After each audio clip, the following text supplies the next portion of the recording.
అందరికీ నమస్కారం.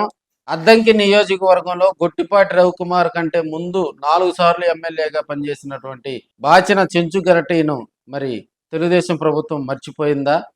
అపర చాణక్యుడిగా కూడా అద్దంకి కాన్స్టిట్యున్సీలో బాచిన చెంచు గరటీకి పేరుంది.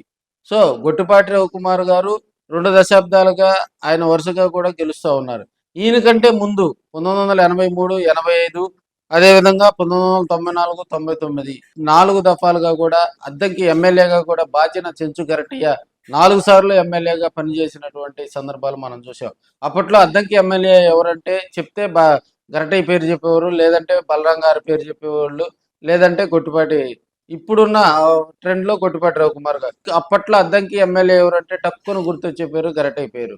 అదేవిధంగా తదనంతరం బలరాం కృష్ణమూర్తి గారి పేరు, తర్వాత గొట్టిపాటి రవికుమార్ గారి పేరు ఇప్పుడున్నటువంటి ట్రెండ్లో మోగుతున్నటువంటి పేరు.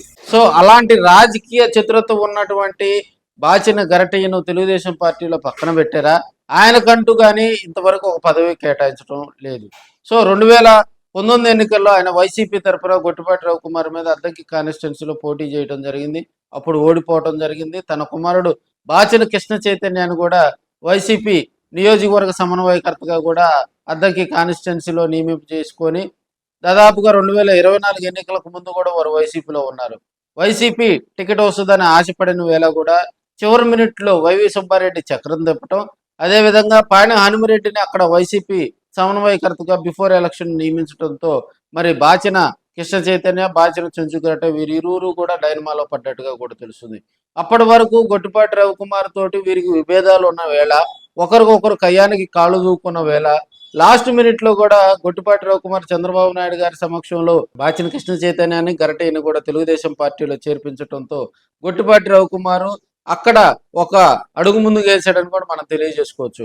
అప్పటికే పాణి హనుమరెడ్డి వైసీపీలో యాక్టివ్ అయినప్పటికీ కూడా బలగం అంతా కూడా గొట్టిపాటి రవికుమార్ వైపు చేరటంతో మరి అద్దంకి కాన్స్టిట్యున్సీలో కూడా గొట్టిపాటికి విజయం సులువైందని కూడా తెలియజేసుకోవచ్చు. 2024 ఎన్నికల్లో తెలుగుదేశం పార్టీ అధికారంలోకి వచ్చిన తర్వాత గరటయ్యకు ఒక మంచి పోస్ట్ ఇస్తారని, లేదంటే ప్రభుత్వంలో ఏదైనా కీలకమైనటువంటి పదవి ఇస్తారని, లేదా నామినేటెడ్ పదవి ఇస్తారని చెప్పి కూడా అద్దంకి కాన్స్టిట్యున్సీలో గరటయ్య ఫ్యాన్స్ అయితే ఆశపడిన వేళ మరి ఇప్పటి వరకు గరటయ్యకు ఎలాంటి పదవి ఇవ్వకపోవటం, ఆయన సేవలను తెలుగుదేశం పార్టీ వినియోగించకపోవటం, అదేవిధంగా యువనాయకుడుగా ఉన్నటువంటి బాచిన కృష్ణ చైతన్య వైపు తెలుగుదేశం పార్టీ చూడకపోవటం, యాక్టివ్ పాలిటిక్స్లో కూడా గరటయ్య కానీ కృష్ణ చైతన్య కానీ లేకపోవటం కూడా పలు అనుమానాలకు కూడా తావిస్తూ ఉంది. మరి రాబోయే రోజుల్లో వీరు యాక్టివ్ కావాలంటే తెలుగుదేశం పార్టీలో ఉన్నటువంటి పెద్దలు కూడా కలగజేసుకొని మరి గరటయ్యకు ఒక మంచి పదవి ఇవ్వాలని చెప్పి కూడా మరి అద్దంకి కాన్స్టిట్యున్సీలో ఉన్నటువంటి గరటయ్య ఫ్యాన్స్ గట్టిగా కోరుకుంటా ఉన్నారు.